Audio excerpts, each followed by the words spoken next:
All right. Hello, and thank you for joining us for today's session. This webinar is part of our Capital Conversation series, where we provide a unique opportunity to hear directly from key policymakers, leading experts, and Lutheran Services in America staff about the latest policy developments and their implications. Today, we will discuss changes that are emerging from a recent budget reconciliation bill, H.R. 1. I think you're all familiar with that, and how these developments are affecting the workforce shortage and different ways in which Lutheran Services in America member organizations are innovating and leading.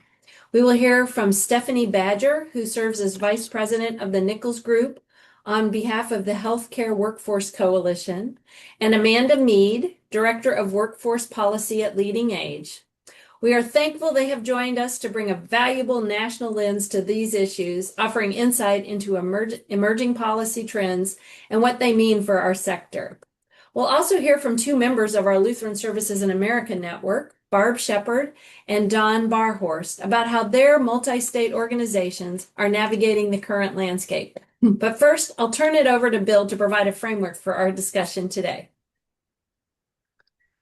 Bill. Thank you, Alicia.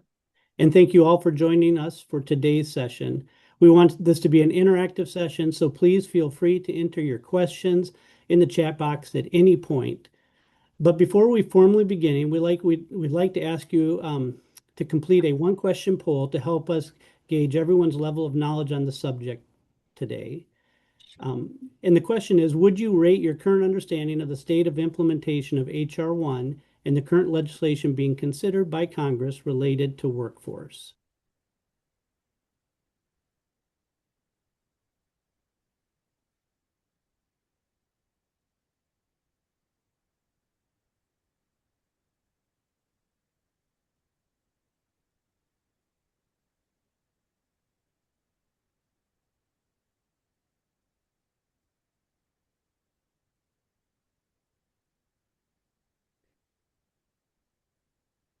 Great. We're about at 100% here. We have some basic understanding at about 44% and some limited understanding at 70. So hopefully you're in the right place to hear from some national experts and even some of our members as they approach what's going on in the current legislation for workforce.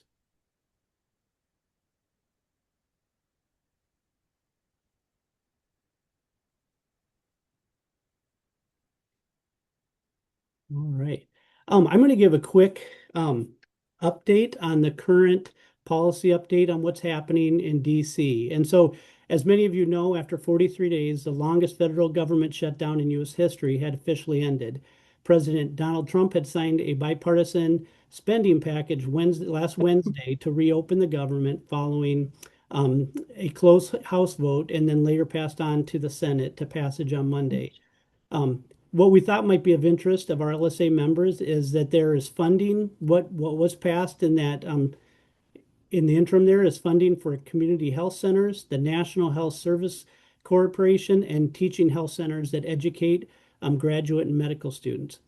Also extended were telehealth flexibilities in Medicare, allowing doctors to bill for remote services, and then also the acute hospital at home initiative, allowing Medicare to reimburse for such services.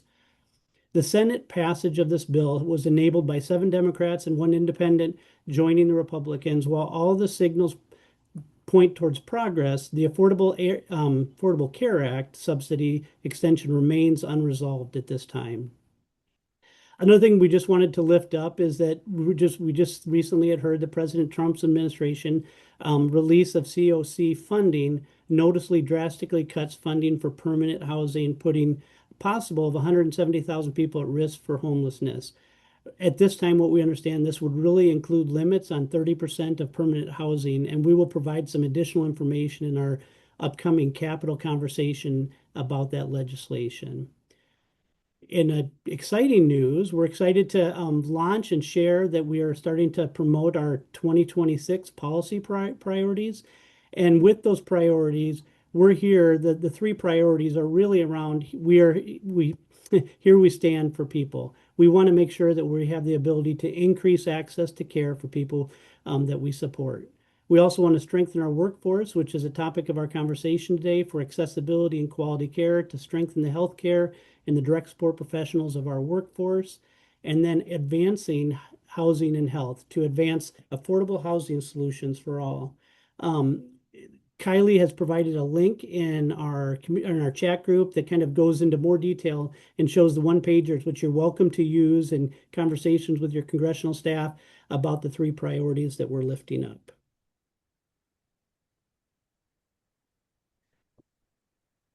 All right, Kylie, from this, we're going to transition to Stephanie Badger. I'm really glad Stephanie's here from the Nichols Group, and she's going to share with us a national perspective on what's happening in the workforce. Thank you, Stephanie. Thank you so much. Well, whoops. There we go. I've had some technical difficulties today. Well, thank you so much. I'm really excited to be here and chat with you a bit about some of the workforce priorities this Congress and some of the implications of legislative activity that's already taken place. I can start probably introduce our coalition, of which Lutheran Services is such a valuable member.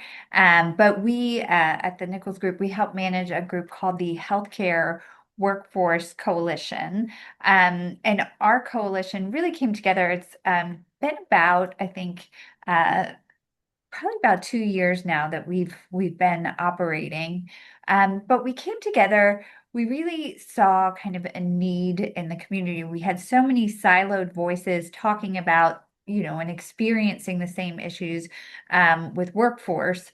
And so we thought this would be an opportunity to really bring together kind of a collective group who could speak with a singular voice, but with all of these diverse backgrounds. And I have a lot of background in coalitions and have seen how impactful they can be. So have been delighted to get to work with Lutheran Services and some of our other members on this coalition.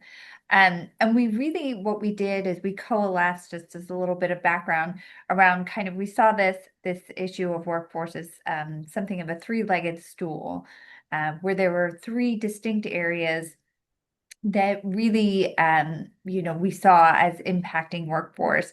The first being education. We have seen that, we really need, we believe, to boost enrollment, increase capacity of education programs, and improve educational preparedness. And that, taking from some of the background from all of our folks, we've learned that, we have not only this issue of, our programs don't have enough capacity, we don't have enough educators, we don't have enough kids getting interested at a young age and getting into this field. But also we found from some of our folks who actually work on the testing side that there's a real lack of academic preparedness as well. So looking at education, at policy priorities that can impact that area. The second area that we really looked at was workplace and retention. As you all are far more intimately familiar than I, we saw so many folks really begin to leave the field, and that was really impacted by COVID, and we saw that exacerbated there.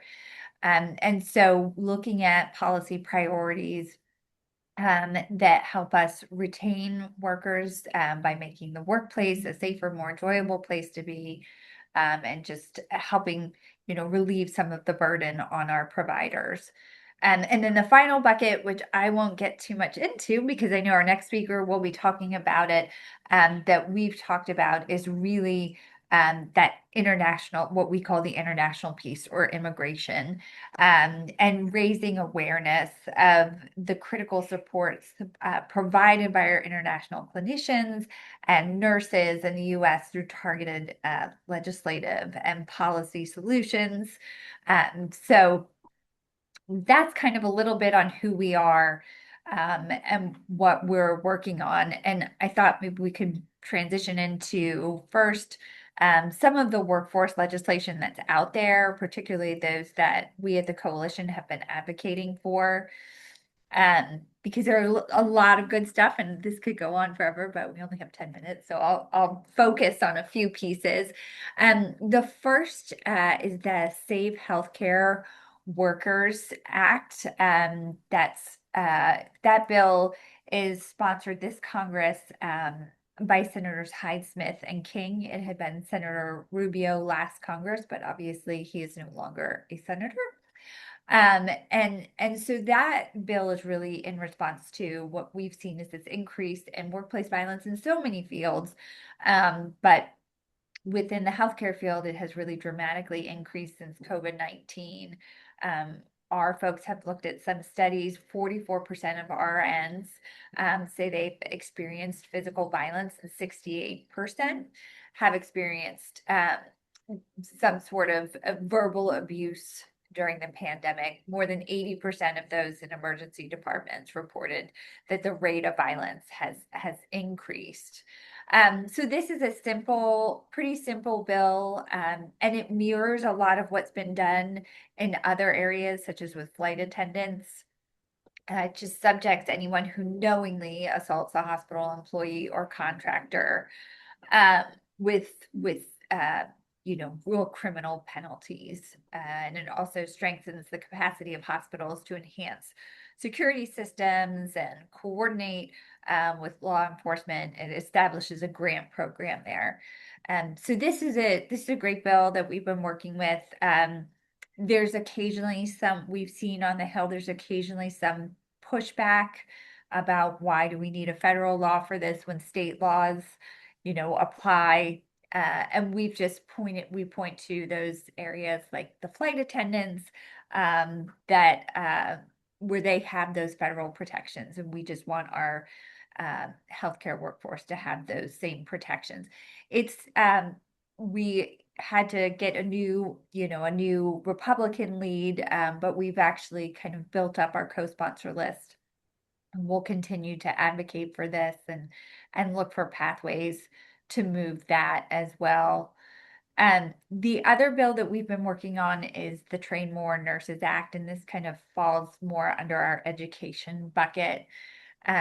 We show that more than 70% of our nursing schools nationwide have vacant full-time faculty positions or need additional faculty. And this number is only going to grow as 1/3 of the nursing faculty workforce is expected to retire within the next several years. So that is going to have a major impact down the line.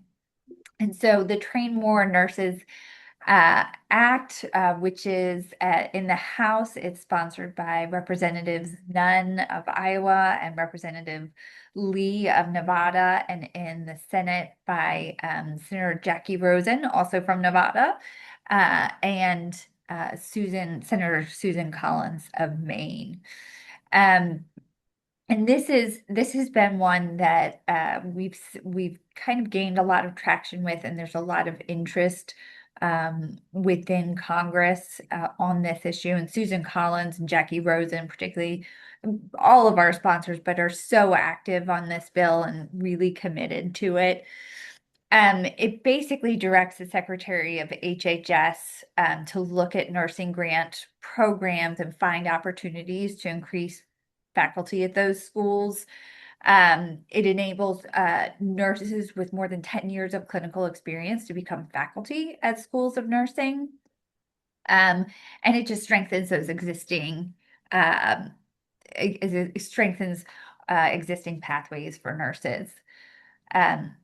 Another bill that we've been working on, and it's more of a reauthorization bill. It is wildly popular. I think it had, over 180 co-sponsors last Congress in the House. It passed both chambers.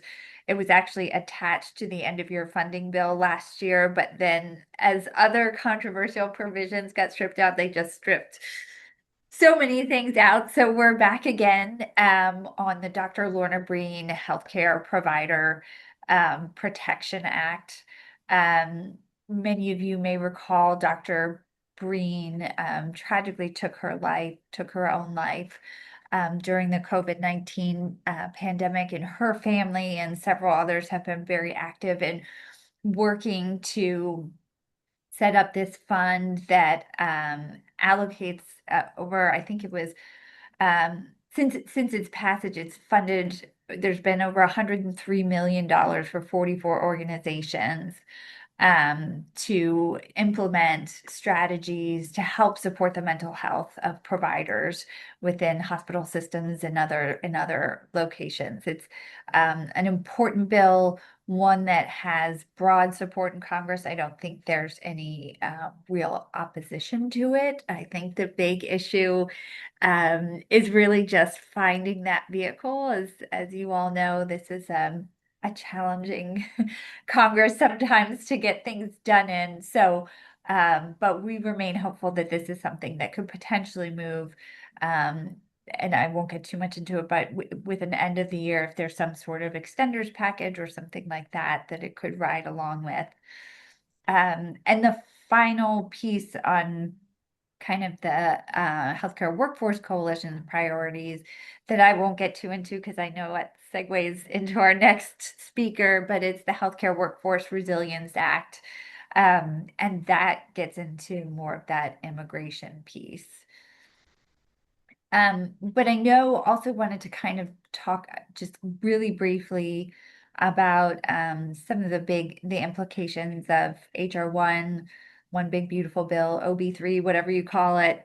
I think just broadly speaking, some of the things that I know providers are dealing with is kind of that increased demand for services, and some of the for a lot of providers, particularly the Medicaid funding cuts, the expiration of the enhanced premium tax credits. And I know that is one of the biggest conversations up here on the Hill right now. As you know, as Bill alluded to, the shutdown was finally resolved with an agreement to hold a vote on those enhanced premium tax credits. I think what we're looking at, looking forward, it's likely a December play.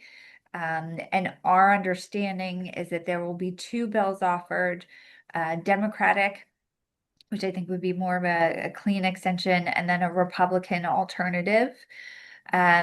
I think that vote would likely take place probably somewhere around the second week of December, maybe around the 12th or so. And that's one that it is challenging. It's hard to see either of those alternatives, either of those bills passing. But there are those, if any of you pay attention to some of the committee hearings, I think yesterday, Tillis was talking about this and saying we have to do a 1-year extension and then done. I think there are others who could see that as even more of a political liability, extending it for a year. The House, I think Speaker Johnson remains very reluctant to bring this up. It's something that's very challenging within his caucus, and they deal with what's known as the Hastert rule. So it's an informal rule, it's not a real one, but a speaker does not really want to bring up a bill that would pass, but without a majority of the majority. So Johnson's remained pretty mum on whether he would bring up something with the EPTCs. So that's kind of a snapshot of what we're looking at in terms of workforce this Congress, what our coalition is working on. So I hope that was helpful, and I'm happy to answer any questions. Thank you, Stephanie. One thing I just want to just thank you, your group, bringing together people in a coalition to address something that's so important to our members at Lutheran Services in America. So thank you for doing that. If you would like to ask a question, you can do that in the chat or raise your hand. I'm not for sure if Stephanie's staying on with us for the whole hour, but if you have other questions from follow-up that maybe you just want to send to myself or our team directly, we can definitely do that as well to provide some more clarification on some of our talking points. Group.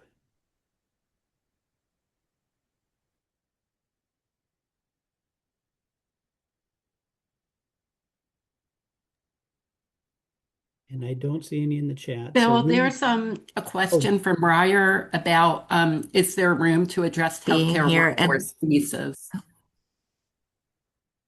I think to address the healthcare workforce visa issue, yes, I think that's the Healthcare Workforce Resilience Act is one of those bills, and that's and I again don't want to step on our next speaker, but it's basically a visa recapture bill. It would recapture 25,000 unused immigrant visas for nurses and 15,000 unused immigrant visas for physicians that Congress had previously authorized, as well as some recaptured visas for immediate family members. This bill is one that we've been doing a lot of work on. Both Kramer and Durbin are very committed to it. As you all know, Durbin is immigration is one of his top issues outside of payments, which probably doesn't affect you all too much here. But yeah, I think there's a lot of efforts around that with the Healthcare Workforce Resilience Act, and we'll hopefully see some movement on that this Congress. Well, thank you so much, Stephanie. I think that's a great transition to our next presentation as well. And please stay with us if you're able to. My pleasure to introduce Amanda Mead with Leading Age, a great partner of ours, and I'll have her provide her presentation. Yeah, hey, thank you, Bill. Thanks for having me, and good afternoon, everyone. So yeah, let's talk about what's been going on immigration. But first, with the you can move on to the second slide. I was just going to sort of set up the topic. Like why do we care about immigration? What is it? What's its relationship to the long-term care workforce? Why is it relevant? And I think the answer to that is fairly easily gleaned from the phenomena on this slide. So KFF had data out this year that showed that 28% of direct care workers working in a long-term care setting are foreign-born. And this is a number that's trending upward. The 5 years previously, they had clocked it at 24%, and now it's at 28%. And it varies some based on care setting, but overall, it's 28%. At the same time, we all know that the US is an aging country. The population of adults over 65 is growing massively, which has implications for demand for long-term care. And at the same time, labor economists are telling us that the US-born labor force is shrinking. This EPI report specifically says it's going to shrink for the next decade at least. So it's pretty simple, just that we need foreign-born workers. We need them now. We're probably going to need them a lot more in the future. So with that sort of framing, what's been going on with immigration policy? So you can move to the next slide, I think. And I'll start with the executive branch. When you have a sec. I'm sorry, I'm not controlling these. Yeah, sorry, we're No, it's no problem. technical difficulties. There we go. Yeah, no, that's good. So a lot has been going on. So as I'm sure it's not lost on anyone on this call, but since the Trump administration took office in January, they've really been diligently rolling out their immigration agenda. And one element of this agenda has been sort of scrutinizing and limiting, where possible, legal immigration, some forms of legal immigration. And they're doing this in myriad ways, whether it's executive order or at like an agency level policy change or rulemaking. There's just a lot of things that have happened that have sort of like closed the door a little bit to who can come in or who can stay. And so this is not at all a comprehensive list. I just put a few things in here that have impacted our sector, as we've heard from our members. And the most prominent one being the administration's targeting and canceling of certain temporary humanitarian type statuses. And I'm primarily talking about temporary protected status, or TPS, but there was also some parole programs that got canceled. But these are sort of discretionary tools that the administration can use to allow individuals from certain countries to stay and work in the US legally on the basis of humanitarian conditions in their home country. And they've been around for a long time. TPS has been around for decades. But since January, the administration has canceled TPS designations for 6 countries, and this includes Honduras, Nicaragua, Venezuela, Afghanistan, and there's more to come. In February, Haiti will see its TPS designation expire, and that could potentially impact about 300,000 Haitians. What's important about this from our perspective is that as a TPS holder, that confers the eligibility to apply for a work permit. So we know that some of these folks were in our workforce, and we heard from members who, had to let go of staff or saw staff sort of preemptively disappear as a result of these statuses going away. And, one organization we work with estimated that about 1.3 million individuals have been impacted by these actions. So that's one. The other thing, another example of something they did was early on, they suspended refugee admissions and processing. So refugees are individuals who are outside the United States, and they apply to come to the US on the basis of fear of persecution in their home country. So this didn't directly impact anybody who's currently in our workforce, but we had several members and at least one state partner who had developed relationships with refugee resettlement agencies as a way to sort of recruit incoming refugees into the long-term care workforce. And as a pipeline, this has been, basically turned off. Another example is more recently, DHS has issued some rules that have the effect of limiting access to or eligibility for work permits, primarily for asylum seekers. And this is something that we're evaluating, and we expect that to impact some folks who work for our members. And then, the other element of the immigration agenda of the current administration is a huge focus on enforcement. And this is a really big priority for them, and they've set very high metrics for themselves. They want to deport 1 million people in a year. They're asking ICE to make 3,000 arrests a day.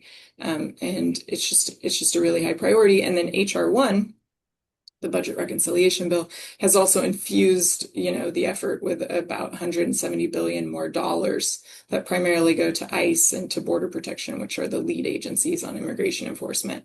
So it's really a supercharged effort. And along with some high profile workplace raids that we've probably all heard about this year, from Leading Age's perspective, it's all sort of contributing to an atmosphere of fear and uncertainty for individuals in our workforce, as well as our providers and the residents of our communities.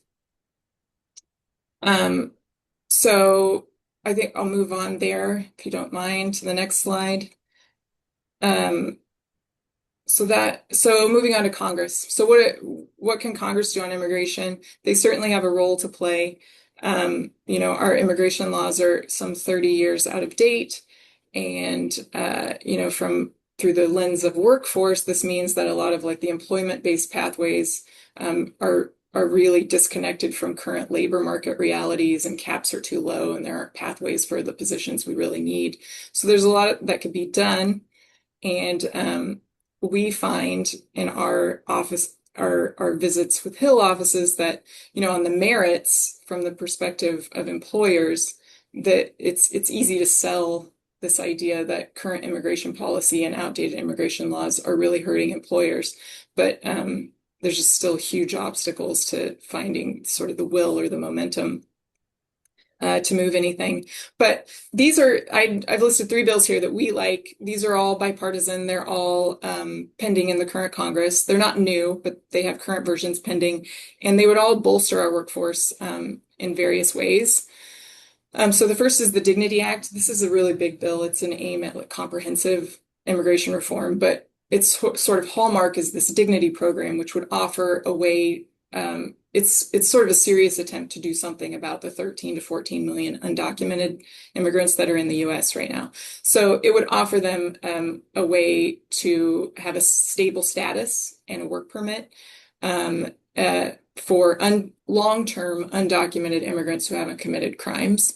And we think this is a potential way to bring a lot of folks out of the gray market and into the legal labor market where, they could benefit our sector. And the other is the Healthcare Workforce Resilience Act, which I won't spend time on since Stephanie already hit it.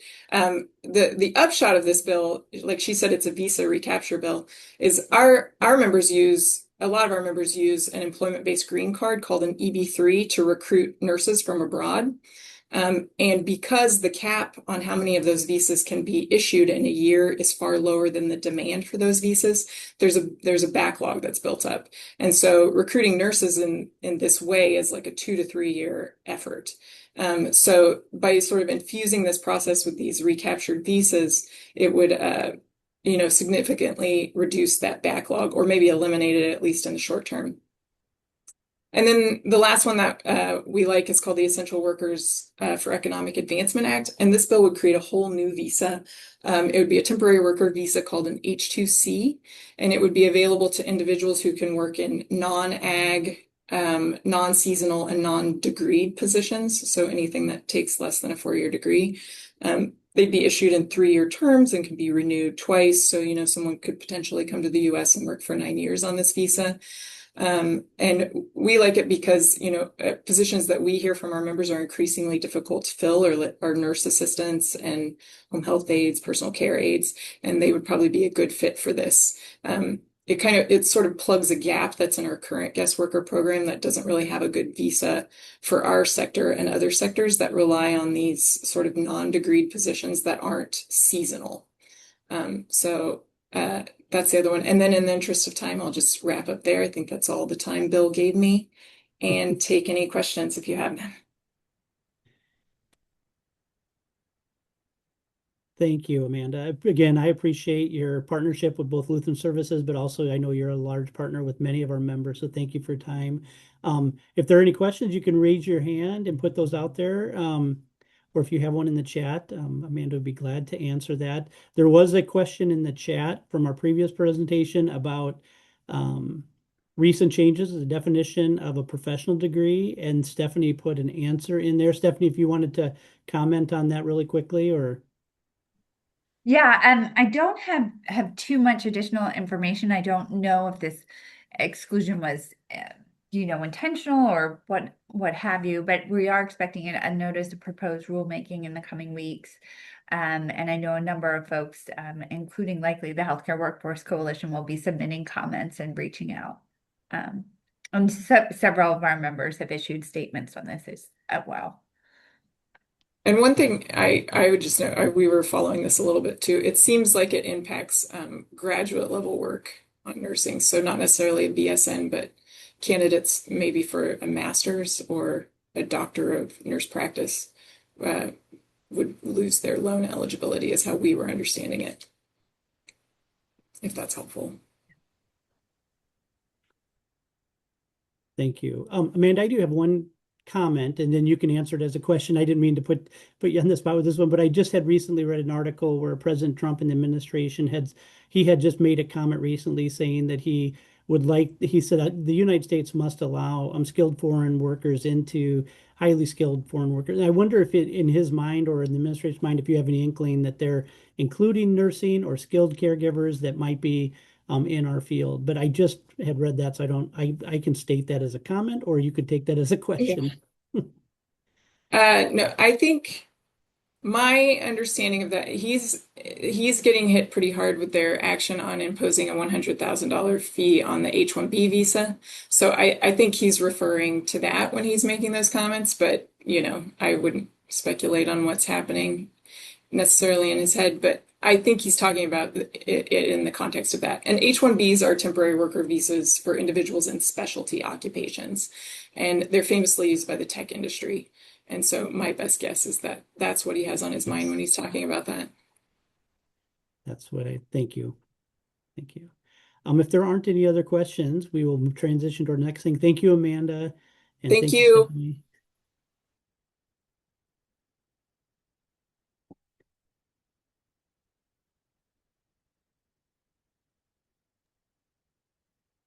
All right. Well, it's my pleasure to introduce Barb Shepherd, and I'm going to have her introduce herself and tell us a little more about, or a lot more about Evertrue. But I do have a question for you to get you started, Barb.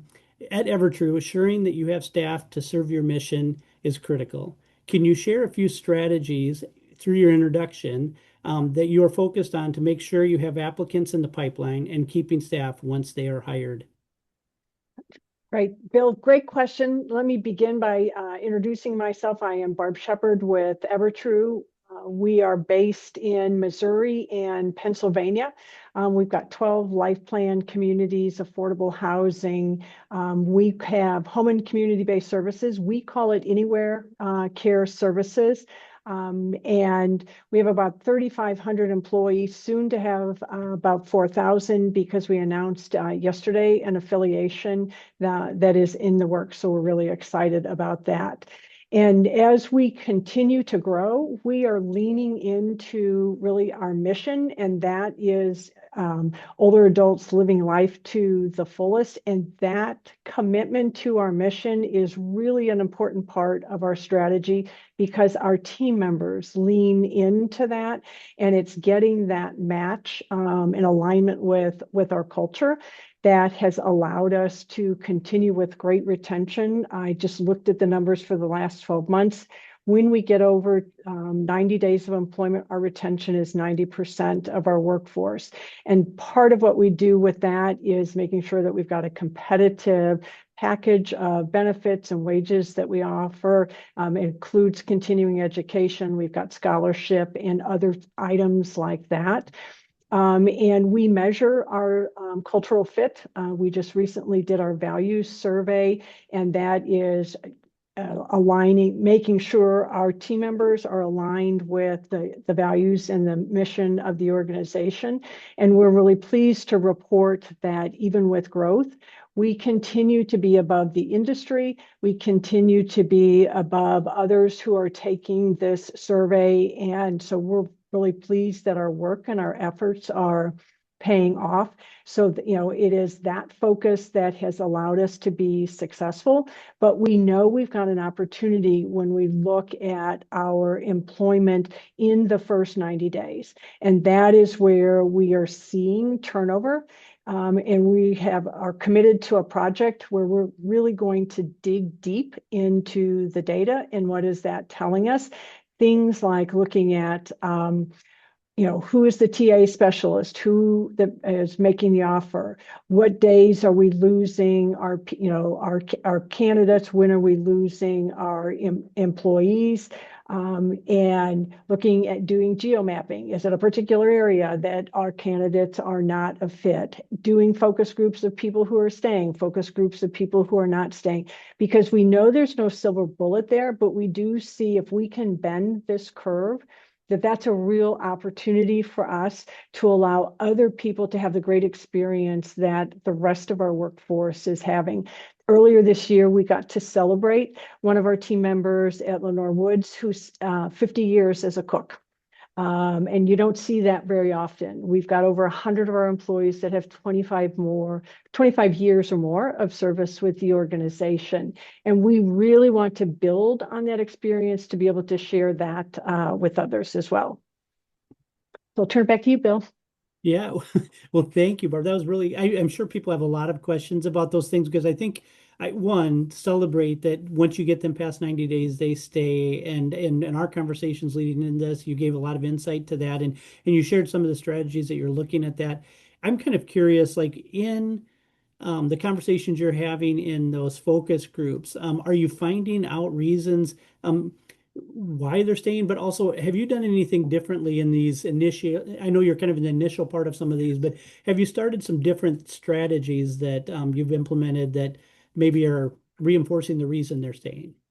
So we are literally just beginning this, and we are as an organization, we're very committed to being data driven. I can tell you over the years, we've looked at this onboarding and done lots of things and have said, we're not seeing that curve get bent, and we think we can, and we really need to make sure that we're looking at it from every single angle that we can, which is why we're first starting with a lot of data analysis in what we're doing to be able to do this work, because it's an important part of our growth strategy.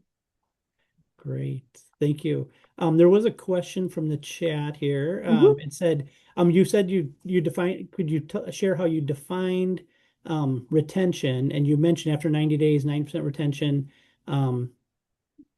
Does that mean 90% of the new workers remain after 90 No, days? no. So in the last year, I said 12 months ago, how many of our team members had been with us for 90 days? Yep. 12 months later, how many of those people are still with us on that? So it literally is looking at those who have crossed that 90-day hurdle and those that then remain with us. We can look at it monthly, we can look at it annually, but I took an annual look at it. Wonderful. Wonderful. Well, and it's all in the effort of enhancing their experience so they can stay there and they can be like that cook that stayed there for 50 years, which is such an amazing story, and lifting up those champions. Yeah. And so I would build on a couple of things that were said earlier. I'm always looking at what's out there in the trends. And so, we talked about the workforce and we don't have it coming in on the front end, but I just saw a report that the number of the fastest growing is those over 65. In that over 65 and that growth, there are all a lot of people who are continuing to work, and given the workforce or the people that we serve, employing older adults, those over 65, is a real opportunity for us. So we lean into that workforce, those people who want to continue to be employed after 65, we welcome them into the organization. And the other data point that we're going to explore is the retail groups who are looking at malls and seeing an uptick in growth there because Gen Z wants the connection. Well, all the work we do is connecting with people. We're not a virtual group in doing our work. And so we're going to lean into what can we learn from the desire for the Gen Zs and the connection, and see how we can tap into that as well. And this might lead to, there's another question in the chat too. Your presentation's hitting a chord here that they say love to learn more about the survey. Maybe one or two of the questions you asked in survey, or two or three that you'd want to share. Oh, you're muted. Sorry. I don't know if I did. Hit that button. Nope, that was me. I did that one. So we have 3 surveys that we use in a cycle. One of which, and the one I was referencing, is the Barrett Values Survey. And so that is how we measure alignment with the values of the organization, that are for our culture. And that's the one I was referencing. We also use the Gartner Inclusion Survey, and we use the Pecan Survey for engagement. Great. I'm going to transition here in a second, but Barb, I did want to kind of point out to everybody that we have a learning platform now, LSA Community, and this would be a great chance. You can ask specific people. You could follow up a question with Barb from there, but you also can ask a question to other members in our forums there. So I'm always plugging that because love to see our members engaging there, and that'd be a good way for people to exchange their resources if they're willing and able to. So thank you so much, Barb.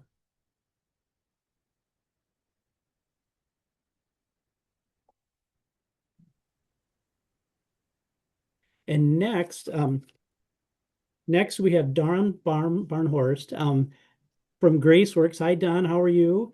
Great, thank you. Good to see you. And so I'm going to have you introduce GraceWorks as a whole and yourself, and then just another kind of top chat here. I've come to recently understand, in response to increased cost of healthcare, you've begun the process of evaluating your healthcare offerings for your staff. As you've approached this big project, can you share what led you to reevaluate your current offerings and how that relates to your staff satisfaction and retention? A big loaded question. Sure, Thank you. Yeah, thank you.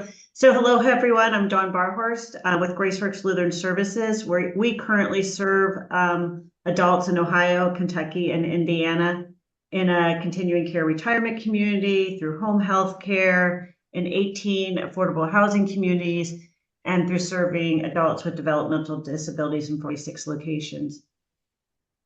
We will be celebrating 100 years next year, so I'm proud to say that.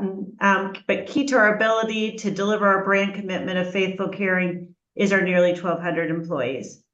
So like everyone in our sector, workforce remains a critical issue.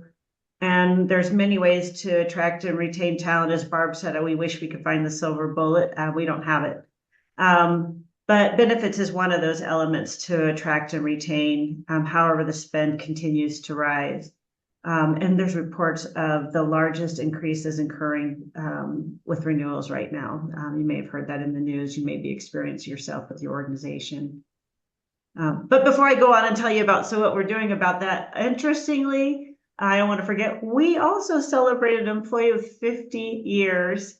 It was so exciting, a dietitian. And, in all my career, I've had employees 30, 40 years, but never 50. So yeah, that was so exciting. So I'm glad we share that with you. So many of our employees, I'm sure like yours, are frontline caregivers funded through taxpayer sources, including Medicaid. And Medicaid is also often the source of, also the not only the funding of their wages, but it is often their medical benefits. Many choose that over our plans. But as Medicaid decreases, costs shift back to GraceWorks medical plan because employees are starting to join our plan.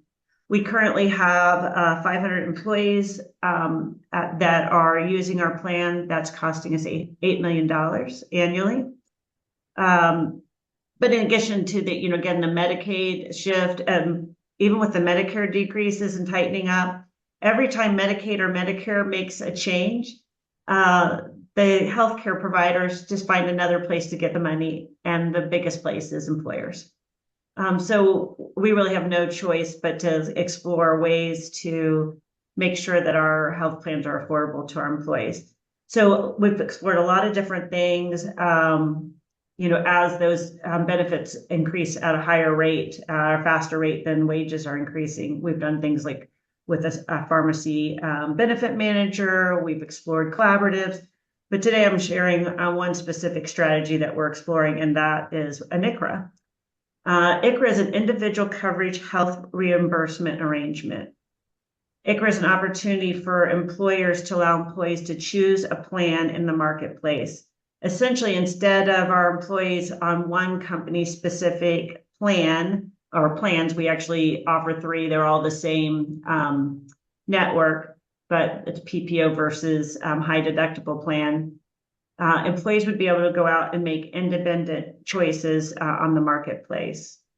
They'd be doing that with an ICHRA partner who assists with the administration, things like helping the employees enroll, make their decisions, and managing the processing of payments across the multitude of healthcare providers. Without a partner, I don't think we could explore it because I can't imagine trying to figure out how to get those payments done. So for us, preliminary savings is $1 million. $1 million on $8 million is material. And again, as costs continue to rise, we really just didn't have any other choice but to look at ways to make sure that we can reduce costs for our employees so that we can continue to attract and retain them. Well, thank you, Barbara. And so I think you've hit on a few of these, but what, and you can just add to it. Are there some pros and cons you've learned through this process when leveraging the benefits and offerings to your for your retention planning?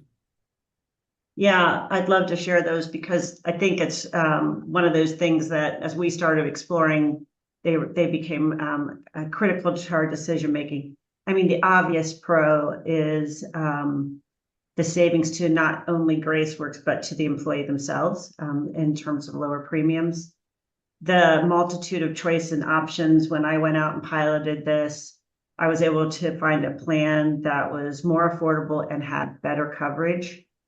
And the fact that there are established partners out in the marketplace, these ICHRAs have been going around for 5 years, since 2020. So there are a number of great partners who know what they're doing and know how to help us through it. something that I would call both a pro and a con is what we learned from other people who have jumped in quicker than us is that when you offer an ICRA, employees who were declining your plan in the past start enrolling. And that's a pro in terms of attraction, retention, possibility of helping them with handling things so that they have better attendance, but it's a con in that they got more people in, so it can bite into some of that savings. Other cons and things I would want you to consider if you are thinking about making this transition is that originally HR1 had language in it specifically about ICRA and wanting to make it be something that was better in the marketplace, and they were going to rebrand it as Choice. The fact that it was not in there is unfortunate. It makes us go, is it going to be as viable in the future? And the language in the bill would have ensured that employee contributions could have been made pre-tax. With lower and no government subsidies, will this the marketplace become less affordable? Will that savings be eaten up? So we're exploring that. We're also concerned that we're not going to be able to support our employees as much because there's no way we can know all of these different plans, and we're not going to have the leverage with the providers that we have today. And finally, we are self-insured. So a consideration if you're a self-insured provider moving, you have to think about all of the transition preparations, like the runoff of claims that will continue. So we are in our transition year now, and we purchased our stop loss and our claims to cover additional months so that we were protected as we make this move. Thank you, Don, so much. And thank you, Barb. I just want to make the connection that, you know, in the beginning part of our presentation, we had federal advocates and you know, people who are trying to keep us connected to the federal policies that are happening, and you guys are implementing and taking those changes and having to make decisions on part of your staff. And I appreciate both of you celebrating both the anniversaries of your organization, because we know the rich history that both of you guys provide, but also celebrating your staff as well. There was a comment in the chat from Lutheran Services in Iowa that they started ICRA in 2001. And so another opportunity for you guys to continue to collaborate amongst yourselves also, if that helps, if we can make that connection doing that. So if they're just real check to see if there's any questions for Don and Barb before we transition to our closing.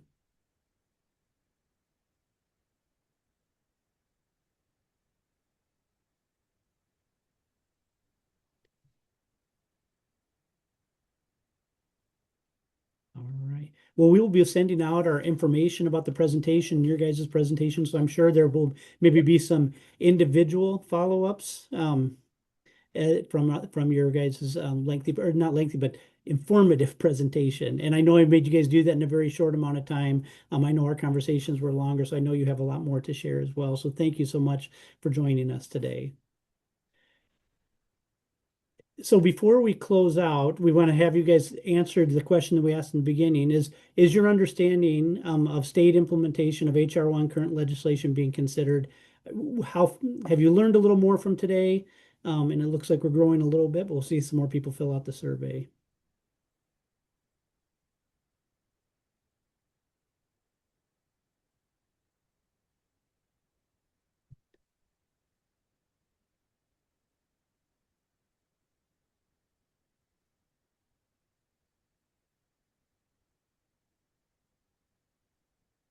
Well, good. It looks like the presentation moved us a little to the top part there. About 90 or 85% are either demonstrating a basic understanding or a good understanding of the policies. So we appreciate you joining us today.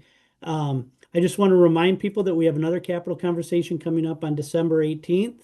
And we'd love for you to join us at that point. And then also we want to invite you to join us in community, which I know Kylie put the link in there in our advocacy leads group. We'll share that link as we continue to provide that information that we have. Always welcome to join us and find out what's going on here. So thank you for joining us today. Thank you again, Don and Barb, and thank you, Amanda and Stephanie, for joining us. We appreciate your time.